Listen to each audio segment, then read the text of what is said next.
आपके लेक्चर्स तो देखते जा रहे हैं पर हमें बिल्कुल भी कॉन्फिडेंस नहीं आ रहा है, लग रहा है पढ़ाई हो भी रही है कि नहीं, और एग्जाम तो हम एक भी दे ही नहीं पा रहे हैं। तो हम लेके आए हैं एक रामबाण इलाज, हम लेके आए हैं आपके लिए बच्चों चैप्टर वाइज टेस्ट सीरीज। तो आप जो भी चैप्टर्स हमारे वीडियोस में देख देख के कवर करते जा रहे हैं और कंप्लीट करते जा रहे हैं, तो हम रिक्वेस्ट करेंगे आप हर चैप्टर का एक एक टेस्ट लिखें। इससे आपकी प्रिपरेशन भी होती जाएगी हर चैप्टर की, एट द सेम टाइम आपकी राइटिंग प्रैक्टिस भी होती जाएगी, जो पास होने के लिए सबसे क्रूशियल होता है। आप हमारे CS दुनिया ऐप में जाके चैप्टर वाइज टेस्ट सीरीज जाके देखें और हर चैप्टर का एक एक टेस्ट, राइटिंग टेस्ट आप देते जाएं, जिससे आपकी राइटिंग प्रैक्टिस भी होती जाएगी और आपको एक एक चैप्टर याद होता चला जाएगा, जो आपके मेन एग्जाम में आपकी बहुत ज्यादा हेल्प करेगा। ज्यादा डिटेल्स के लिए हमारी CS दुनिया ऐप को डाउनलोड करें। चलो, अब दो टॉपिक बचे हैं बच्चे, एक रजिस्ट्रेशन और इन्फ्रिंजमेंट, बस दो ही। रजिस्ट्रेशन क्या होता है? एप्लीकेशन दो, प्रिस्क्राइब फी भरो, रजिस्ट्रार को दो, सारे डॉक्यूमेंट्स दे देना जो जो रजिस्टर कराना है, और फिर क्या करवा लेना उसका रजिस्ट्रेशन, ठीक है। और फिर ऑपोजिशन आना है लगेगा, वो सारा प्रोसेस है। चलो, सबसे पहले क्या है, copyright is not compulsory, mark करो, कंपलसरी नहीं होता है कॉपीराइट कराना, ठीक है। थोड़ा एक्सपेंसिव भी होता है तो हर कोई नहीं कराता है इसको, लेकिन अगर करा लिया तो ऑब्वियसली बहुत 60 साल मरने के बाद भी तुम्हें इसके फायदे हैं, ठीक है। It is not a condition precedent that maintaining a sue for damages if somebody infringes the copyright, ठीक है। सेक्शन 44 45 ने बोल दिया कि भाई do not affect the common right. एक काम करो, स्टिकी नोट लगा दो, मैं पॉइंट्स लिखा देती हूँ। नहीं है?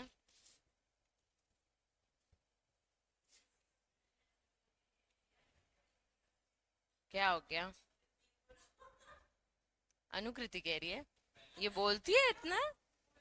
बाप रे, बाप रे। यार अनुकृति, तुम मुझसे क्यों नहीं बात करते हो इतना यार? मैं तो कितना कंफर्ट दी, तुमने मुझसे पूरे बैच खत्म होने आया आज तक, आज तक मुझसे अनुकृति ने बात नहीं की होगी, आज तक क्लास में भी नहीं, डाउट के अलावा। फिर भी मेरी सबसे, अनुप्रिशा से भी बात हुई, सबसे बात हुई है।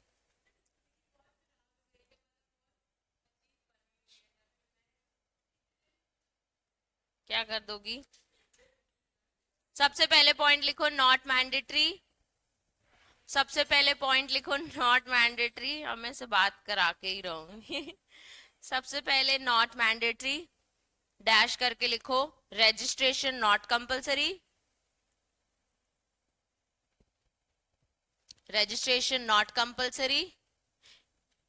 इसी में एक और पॉइंट डैश करके लिखना है, डैश करके लिखो infringement suit can be filed without registration, infringement suit can be filed without registration, infringement suit can be filed without registration, infringement suit can be filed without registration, ठीक है।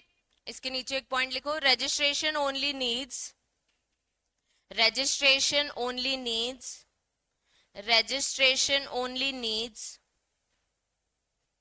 ownership evidence, ownership evidence,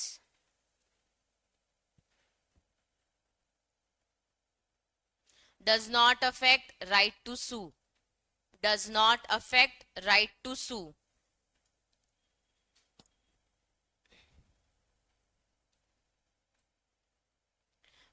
फिर एक और point लिखो author publisher और owner, author publisher और owner, कहां तक लिखा अनुप्रिशा, छूट गया कुछ? ऑथर पब्लिशर और ओनर, ऑथर पब्लिशर और ओनर में अप्लाई फॉर रजिस्ट्रेशन, ब्रैकेट में लिखना ऑप्शनल, में अप्लाई फॉर रजिस्ट्रेशन, ब्रैकेट में क्या लिखोगे? ऑप्शनल।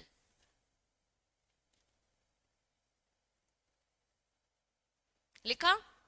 उसके बाद लिखो प्रिस्क्राइब फॉर्म, प्रिस्क्राइब फी,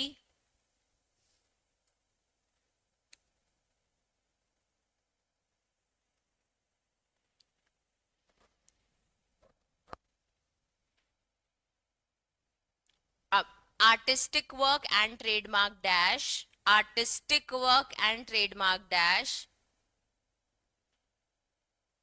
लोगो बनाने के लिए डिजाइन लगेगी ना, तो वो आर्ट वर्क है, पेंटिंग की है उसने, तो डैश करके लिखो। इसको अगर कॉपीराइट कराना तो डैश करो, if going ahead for copyright, if going ahead for copyright, trademark certificate mandatory, trademark certificate mandatory with copyright, if going ahead with copyright, trademark certificate mandatory। बस एक लास्ट पॉइंट जगह है, registrar dash inquiry, registrar dash inquiry, registrar dash inquiry, then approval, inquiry then approval. ये ज्यादा easy है, ठीक है। अब देखो सिविल कोड की पार्स याद है, वेरी गुड। देखो रजिस्ट्रार ऑफ कॉपीराइट को बोल दिया गया है कि आपके पास सिविल कोड की पार्स है, जैसे पहली कौन सी है, summoning, enforcing, discovery of production of documents, affidavits on evidence on affidavits, commission, examination और पब्लिक रिकॉर्ड मंगा सकते हो, और any other matter prescribe. Procedure देखो, मार्क करो, सबसे पहले क्या जाएगी, एप्लीकेशन, फिर separate application for each work, फिर each application should be accompanied by requisite fee. The application signed होनी चाहिए, पावर ऑफ अटॉर्नी आपको अपने लॉयर का देना पड़ेगा। The fees to be paid either in form of demand draft या postal order, या फिर ई पेमेंट कर दो तो भी हमको चलेगा, ठीक है। इतना सा ही प्रोसीजर है। एक बार इसको देखो क्या लिखा है, सबसे पहले सब रीड करेंगे। सबसे पहले क्या लिखा है, filing of application with fees. उसके बाद क्या लिखा है बच्चे, आपको एक क्या मिल जाएगा, डायरी नंबर मिल जाएगा। तो जैसे ट्रेडमार्क नंबर, एप्लीकेशन नंबर हो रहा था ना, वैसे यहाँ पे क्या बोल रहे हैं, डायरी नंबर। उसके बाद 30 डेज मैंडेटरी वेट करेंगे फॉर ऑब्जेक्शंस। अगर ऑब्जेक्शन आया तो क्या होगा, स्क्रूटिनाइजेशन बाय एग्जामिनर, ठीक है। Application accepted, objection rejected. कब होता है ये, जब सेंडिंग लेटर्स बोथ पार्टीज को ऑब्जेक्शन फाइल आया, सबको हमने क्या दे दिया, लेटर दे दिया, भाई तेरे खिलाफ से ऑब्जेक्शन आया और तेरे को आके अपना रिप्लाई देना पड़ेगा। दोनों ने क्या किया, रिप्लाई किया। रिप्लाई होने के बाद क्या आता है, हियरिंग आती है। हियरिंग के बाद अगर एप्लीकेशन एक्सेप्ट हो गई है तो फिर यहाँ से एप्लीकेशन एक्सेप्टेड और ऑब्जेक्शन हम रिजेक्ट कर देंगे, ठीक है। और एप्लीकेशन अगर रिजेक्ट हो गई है तो रिजेक्शन लेटर हम दे देंगे एप्लीकेंट को, भैया तेरा ट्रेडमार्क नहीं, कॉपीराइट हम फाइल नहीं करेंगे। अब क्या होता है, कोई डिस्क्रिपेंसी फाउंड है, मतलब कुछ ना कुछ मिला है हमको कि वो बंदे ने जैसे ऑब्जेक्शन उठाया तो हाँ सही में कॉपीराइट में कुछ ना कुछ फॉल्ट है, तो इस पे लिखो फॉल्ट। तो हम एप्लीकेंट को बताएंगे भैया तुम्हारे कॉपीराइट में ये दिक्कत है, वो क्या देगा, रिप्लाई। रिप्लाई के बाद क्या होगा, हियरिंग। हियरिंग के बाद फिर रजिस्ट्रार देखेगा, अगर नो डिस्क्रिपेंसी तो फिर एक्सेप्ट कर देगा। अगर होता है तो रजिस्ट्रेशन, अगर उसको लगता है हाँ इसका रिप्लाई सही है तो रजिस्ट्रेशन दे देगा, और रिप्लाई सही नहीं लगेगा तो क्या कर देगा, रिजेक्ट कर देगा। और फिर फ्लो चार्ट क्या हो गया, एंड हो गया, ठीक है, एंड ऑफ फ्लो। बच्चे लास्ट इन्फ्रिंजमेंट क्या होता है, हमारे गुब्बारे वाली मूवी को किसी ने कॉपी कर लिया कंप्लीटली, ठीक है। तो सबसे पहला पॉइंट याद कर लो, unauthorised use of someone's work, unauthorised use of someone's work. उसके बच्चों जैसे बोला तुम लोगों ने, thus it is use unauthorized use of someone's work, thus it is the use of someone's copyright work without permission, thereby infringing the certain rights। अब such as सबसे पहले उसका कौन कौन सा राइट आपने इन्फ्रिंज किया है, right to reproduce, right to distribute, right to display, right to perform, या फिर right to protect. Copyright protection gives exclusive right to the owners the work to reproduce the work, enabling them their financial benefits, economic benefits की जगह क्या लिखा है, financial benefits। Without authorization ये right को आप use करोगे तो आपने क्या किया है, उसका infringement किया है। अब इन्फ्रिंजमेंट में क्या है, इन्फ्रिंजमेंट डज एनीथिंग जिससे उसका एक्सक्लूसिव राइट खराब होता है, या permit of profit any place of use of communication, कहीं ना कहीं आपने वो क्या कर दिया, पब्लिक को दिखा दिया, ठीक है, परमिशन है तो इन्फ्रिंजमेंट नहीं बोलेंगे, कंसेंट लेके क्या है तो इन्फ्रिंजमेंट नहीं बोलेंगे। इन्फ्रिंजमेंट कॉपी का मतलब क्या है? अगर आप literary, dramatic, musical, artistic work कर रहे हो तो फिर उसका रिप्रोडक्शन। अगर सिनेमाटोग्राफिक फिल्म है तो उसको क्या कर दियो? कॉपी कर दियो। साउंड रिकॉर्डिंग और अदर रिकॉर्डिंग्स हैं तो फिर क्या किया है आपने? सेम साउंड रिकॉर्डिंग बना के पब्लिक को दे दिया। या फिर प्रोग्राम और परफॉर्मेंस है तो उसका रिप्रोडक्शन कर दिया, या फिर उसको कहीं ना कहीं रीपरफॉर्म कर दिया है। ठीक है, what are the common infringement rights? तो ये आंसर आप याद कर लेना, सेम चीज है। Infringement copies, permitting any place of performance, distributing infringement copies, या फिर एग्जीबिशन लगा दिया, इंपोर्टेशन इन्फ्रिंजमेंट कॉपी, सीडीज बना बना के मार्केट में भेज दिया, तो ये आपने कहीं ना कहीं उसका क्या किया है? कॉपी करके इन्फ्रिंज किया। बहुत सारे 14 एक्सेप्शंस दिए हुए हैं आपको, statutory exception, certain acts infringement नहीं होते हैं। कितने दिए हैं बच्चे? 14, उससे भी ज्यादा ही है। ठीक है, अराउंड 33 है, 33 है। किसी के अंदर तो नहीं है?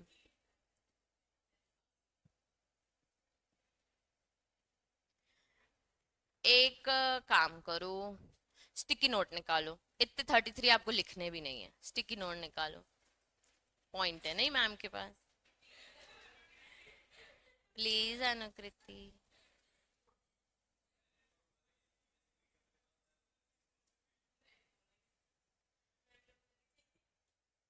कुछ ऐसे, अच्छा पहले मुझे आप बताओ, आपको क्या लगता है क्या इन्फ्रिंजमेंट नहीं होगा? सही से कैसे करा है? खरीद लिया है, परमिशन ली हो, फेयर डीलिंग है, हमारा कोई ऐसा इंटेंशन नहीं था, हमें पता ही नहीं था, ये कॉमन तो समझते हो ना कि ये एक्सेप्शंस हैं। चलो लिखो। सबसे पहले या तो साइड हेडिंग्स लिख लो या स्टिकी नोट लिख लो, वॉट एवर सूट्स यू। सबसे पहले fair dealing, fair dealing, fair dealing में डैश करके आएगा पर्सनल यूज और research, criticism on review, criticism and review, personal use and research, criticism and review और न्यूज रिपोर्टिंग। इसमें हम इन्फ्रिंज नहीं कर रहे हैं, हम न्यूज वालों को बता रहे हैं कि आपने क्या घटिया मूवी बनाई हुई है। ठीक है, एंड रिव्यू, न्यूज रिपोर्टिंग।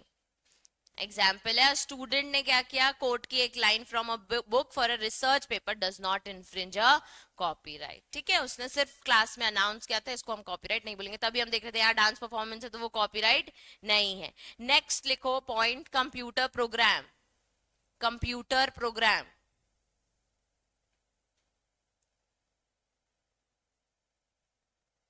अगर मैंने एक सॉफ्टवेयर कॉपी किया है सिर्फ इंटरनल टेस्टिंग के लिए कि मैं देखती हूँ कि सही चल रही है कि नहीं, उसके बाद में से मार्केट में, तो उसे कॉपीराइट नहीं कहेंगे। ठीक है, तो making copies for use lawfully, making copies for use lawfully, और यूज भी कौन सा? Personal use. Making copies for use lawfully और testing and research.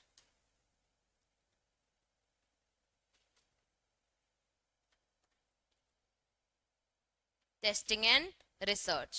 Third point है टेम्पररी और इंसिडेंटल स्टोरेज, टेम्पररी और इंसिडेंटल स्टोरेज। एक बात बताओ, जैसे मैं आपके लिए बहुत सारे एग्जांपल्स लेके आती हूँ, तो गूगल से नहीं कार्टून इमेजेस निकाल के आती हूँ, वो मैं गूगल से ही निकाल, खुद तो बैठ के ड्रॉ करूंगी नहीं आप लोग। तो अब वो जो मैं गूगल से निकालती हूँ, आपको पता है कि उसपे भी कॉपीराइट्स होते हैं? वो इमेजेस पे भी आजकल लिख के आने लग गया लाइसेंसेबल। ठीक है, तो वो भी किसी ना किसी ने बनाई होगी ना, अब उसने कॉपीराइट कराया है नहीं कराया, मैंने ध्यान नहीं दिया, मैं आपके लिए ले आई इमेज। द पॉइंट इज कि जो मैं आपको पढ़ाने के लिए लेके आ रही हूँ, इसमें मैंने कोई भी इन्फ्रिंजमेंट नहीं किया है। अच्छा, वो जो गूगल ने स्टोर करके रखा है, तो गूगल ने भी कोई कॉपीराइट का इन्फ्रिंजमेंट नहीं किया है, वो सिर्फ स्नैपशॉट्स लेके स्टोर करके रख रहा है। उसने भी कहीं इसको बेचा नहीं है, कोई गूगल से कॉपी करके उस पैसे नहीं कमा लिया है उसने इस चीज से। तो इसमें आ जाता है टेम्पररी और इंसिडेंटल स्टोरेज। तो आप एग्जाम्पल लिख सकते हो गूगल का, लिखो कैचिंग और लिंकिंग, कैचिंग और लिंकिंग,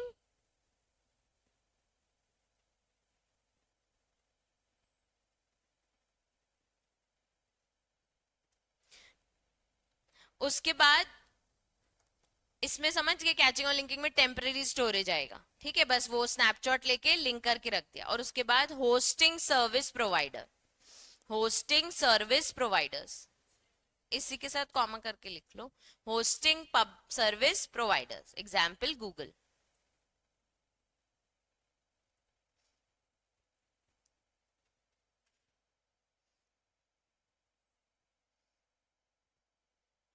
फिर fourth point, judicial and legislative use.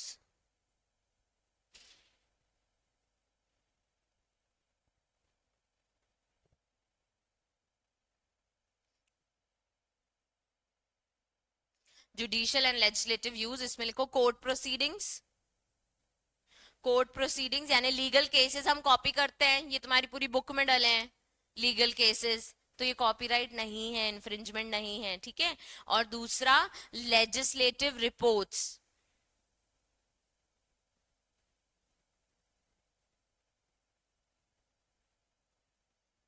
Legislative reports, ठीक है।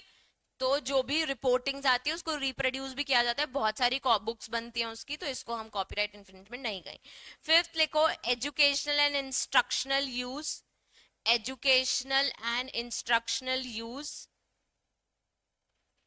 तो जो मैं कर रही हूँ टीचिंग एंड स्टूडेंट्स, ठीक है। और non commercial performance, teachers and students, teachers and students, और नॉन कमर्शियल परफॉर्मेंस, तो जो आपके एनुअल फंक्शंस होते हैं, होते थे, ठीक है, नॉन कमर्शियल परफॉर्मेंस। जैसे शेक्सपियर का प्ले किया हुआ है स्कूल में तो वो इलीगल नहीं है, ठीक। सिक्स्थ पॉइंट इतना लिख लिया, किसी का छूटा तो नहीं। Sixth point, public performance in certain cases, public performance in certain cases, जो शादियों में हम डांस करते हैं,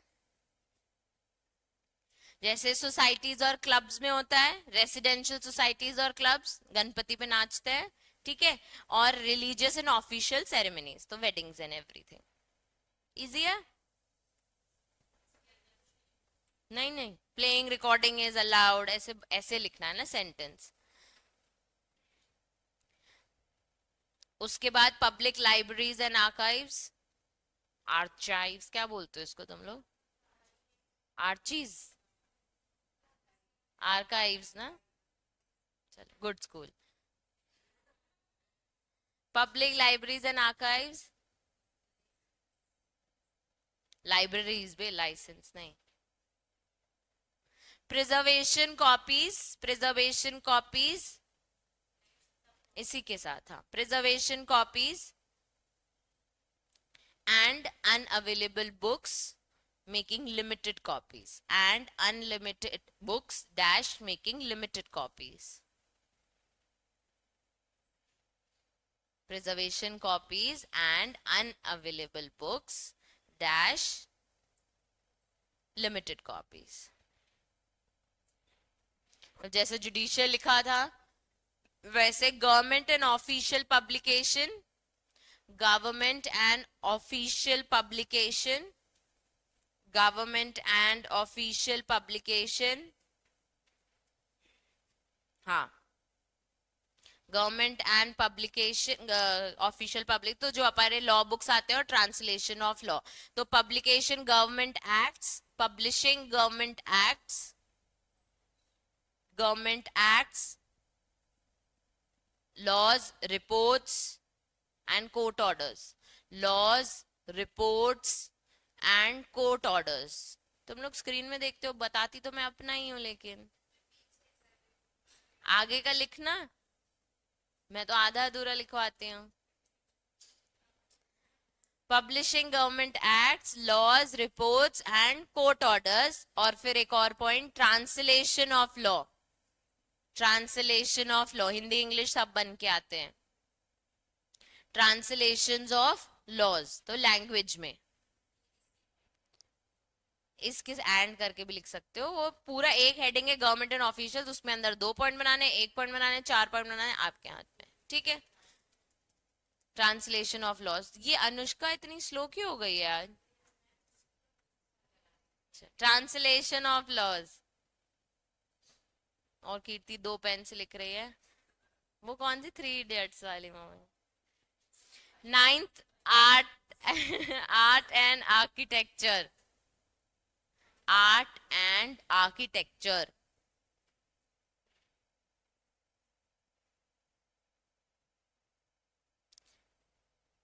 हाँ, इस नहीं नहीं, इसके अंदर building and sculptures in public places are allowed. Buildings and sculptures यानी पेंटिंग्स, हाँ स्कल्पचर्स यानी पेंटिंग्स, फोटोग्राफ्स, तो वो जो होर्डिंग्स लगती है ना कि ये मूवी आने वाली है, तो वो अलाउड है, ठीक है। उसके बाद फिर background use in films, background use in films is not infringement. 9 याद हो गए? आखिरी लिखो 10। Functional and industrial use, functional and industrial use, functional and industrial use,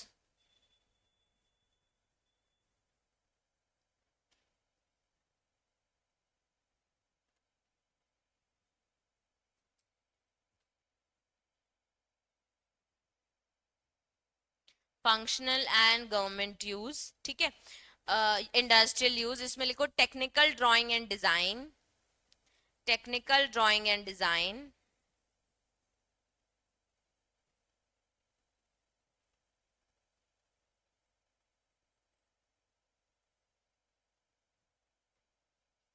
इसमें लिखो और एक रिकंस्ट्रक्टिंग बिल्डिंग,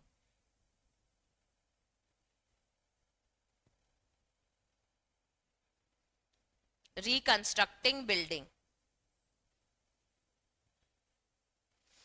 उसके बाद broadcasting and recording, broadcasting and recording,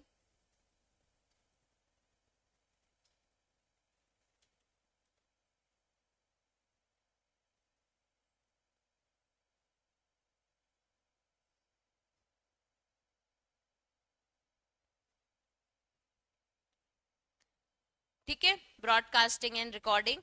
उसके बाद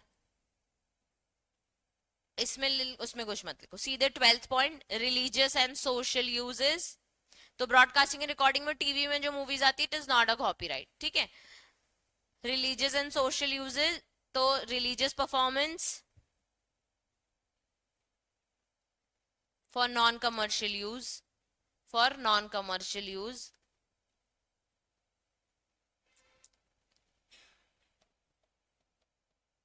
डिसेबिलिटी एक्सेस, डिसेबिलिटी एक्सेस, तो converting in for disabled formats, तो अगर कोई मूवी देख नहीं सकता तो उसके सुनने के लिए हमने ऑडियो बुक्स बना दी हैं, तो इसको हम कॉपीराइट नहीं बोलेंगे। हाँ, accessible formats, disable accessible formats, तो और डैश करके लिखना ऑडियो बुक्स। हाँ, डिसेबिलिटी एक्सेस, इसके अंदर लिखो conversion of accessible formats for disables, conversion of accessible formats for disables like brainly और audio books। तो एग्जाम्पल लिख लेना, आए थे, मैं तो सिर्फ ब्लैक मूवी में थे। लास्ट लिखो इंसिडेंटल इंपोर्टेशन,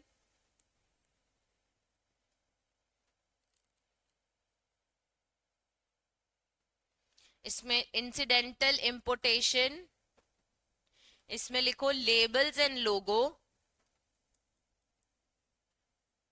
इंपोर्टिंग, अपन बाहर से इंपोर्टेड माल नहीं यहाँ पे बेचते हैं, तो वो अलाउड है, ठीक है। Labels and logo importing products from outside India having copyright is allowed, is allowed. Importing products from outside India having copyrights is allowed, ठीक है।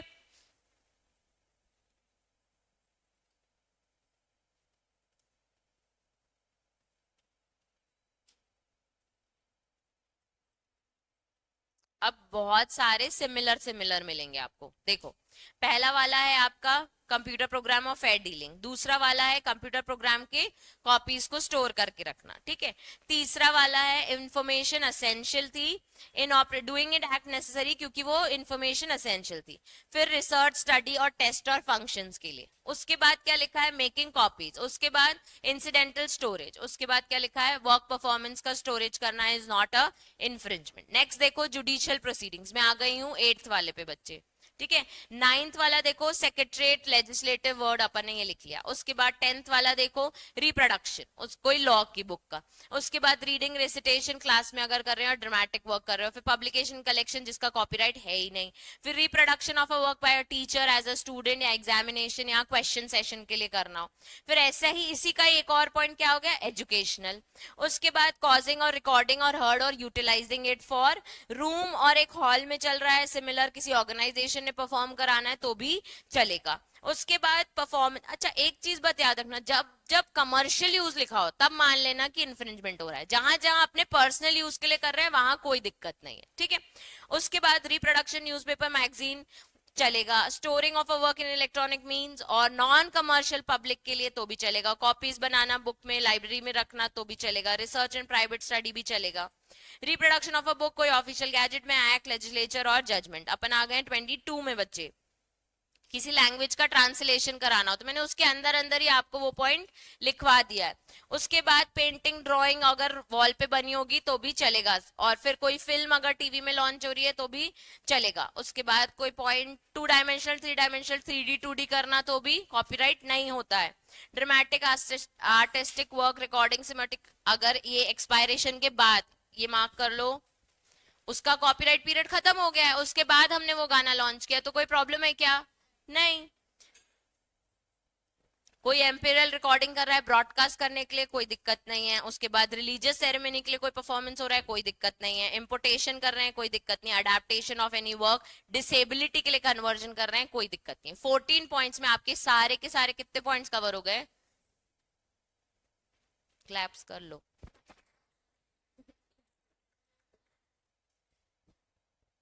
उसके बाद ये केस स्टडी चांसलर वाला एक बार बस होमवर्क में रीड या अभी कर लेना। उसके बाद रेमेडीज क्या है, आपको कोर्ट में आप सूट फाइल कर सकते हो अगर ओनर ऑफ राइट के पास एक तो एक्सक्लूसिव लाइसेंस के हिसाब से ही होगा, और अगर इंफ्रिंजमेंट होगा तो वो सूट फाइल कर सकता है। तो सिविल रेमेडीज ये वाला बॉक्स मार्क करो, सिविल रेमेडीज, क्रिमिनल और ब्रॉड एनफोर्समेंट। सिविल यानी सिविल कोर्ट में चले जाओ, इंजंक्शन लगवा दो। स्टे, क्रिमिनल यानी उसको जेल पहुंचवा दो और ह्यूज पेनाल्टी चार्ज करवा दो, फाइन्स एंड सीज करवा लो। और ब्रॉड एनफोर्समेंट कंप्लीटली प्रोहिबिट करवा दो कि ये काम आप तो नहीं कर सकते। उसके बाद protection and right for management information, knowingly removes और alters any right management information without authority या डिस्ट्रीब्यूट कर देता है ऐसी चीजों को, तो फिर उसको भी पेनाल्टी लगेगी। कितनी, देखो लिखो 2 years and plus fine।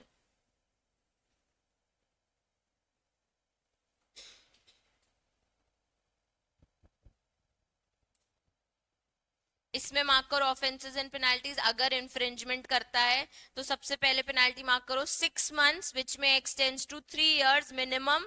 Fine कितना है 50,000, और 50,000 कहां तक जाएगा, 2 लाख तक।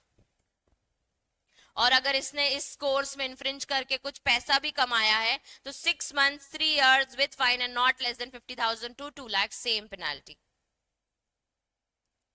तो कोई भी अगर कॉपीराइट की पेनाल्टी आएगी तो क्या लिख के आओगे,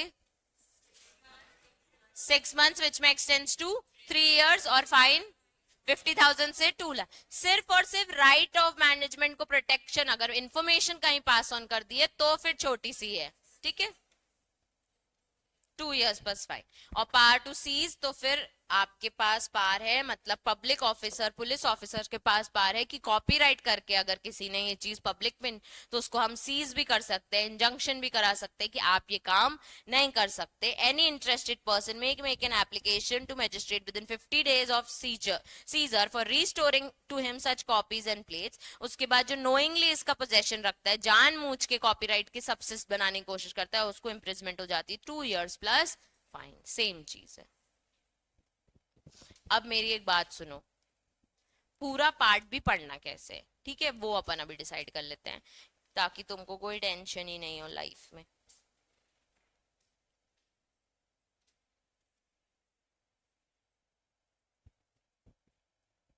देखो तुमको लग रहा है अगर कि मैम ये छोटे छोटे चैप्टर्स है, मैं ये पहले कर लूं, तो तुम ये करके निपटा लो, ठीक है।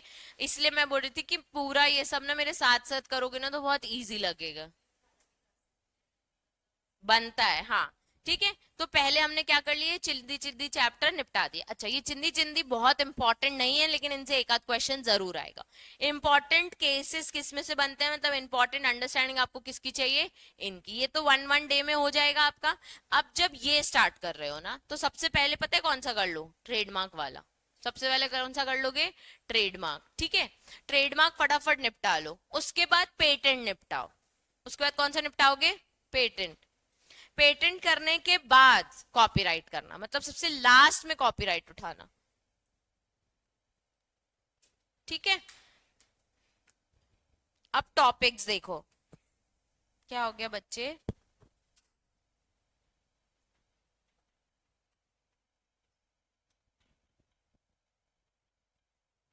पहला चैप्टर खोलो। हाँ, सबसे पहले nature of intellectual property, very important. Page number बताऊं क्या इसी का, नॉट बुक का पहला चैप्टर, पार्ट बी का पहला चैप्टर। बहुत सीधे बच्चे हो यार, नहीं जेन्युइनली यार बेचारे। हाँ, ये वाला nature of intellectual property important. उसके बाद ये गेट्स, ठीक है, GATS गैट।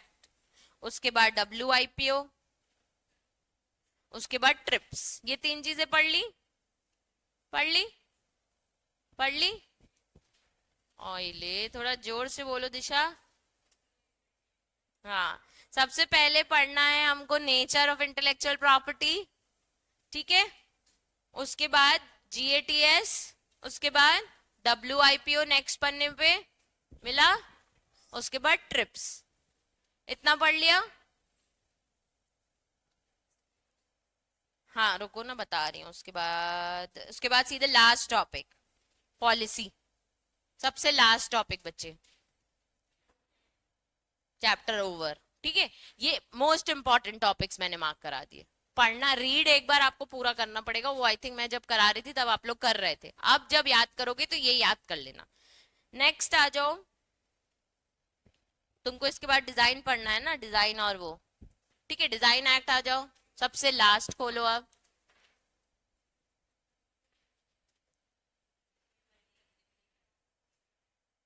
हाँ छोटा है, तुम एक दिन में कर लोगे। इसमें भी इंपॉर्टेंट मार्क करा रही हूँ ना, डिजाइन की definition.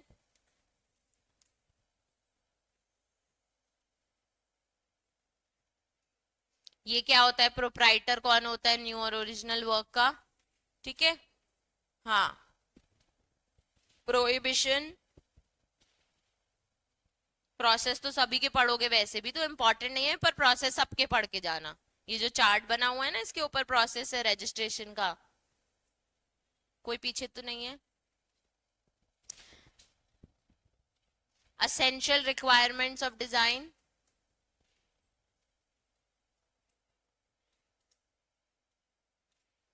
Publication,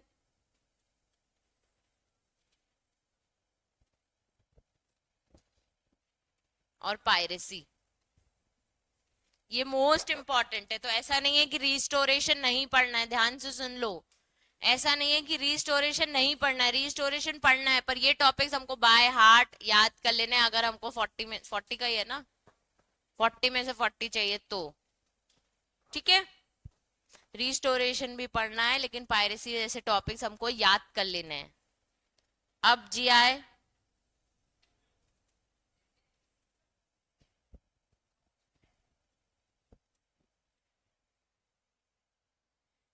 prohibition of GI।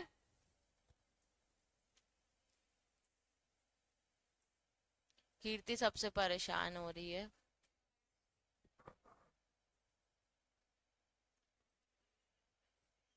ठीक है, एप्लीकेशन तो सभी की पढ़ोगे, जीआई का स्टेप प्लान, इन्फ्रिंजमेंट जीआई का, हाँ मिला। ये टी बोर्ड वाला केस, दार्जिलिंग टी वाला, उसके बाद तो पेनाल्टीज ही हैं, खत्म। ठीक है, तो पेनाल्टीज इंपॉर्टेंट है। कॉपीराइट ही खुलवाऊं इसके बाद?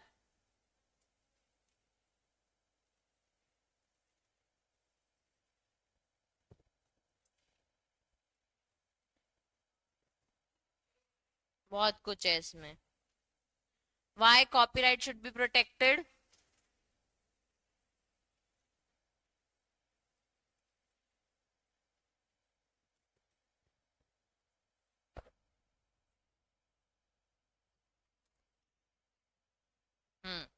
उसके बाद अडेप्शन, कम्युनिकेशन, ये सब अपन ने एक बार में इस डेफिनेशन याद कर लेनी, ठीक है।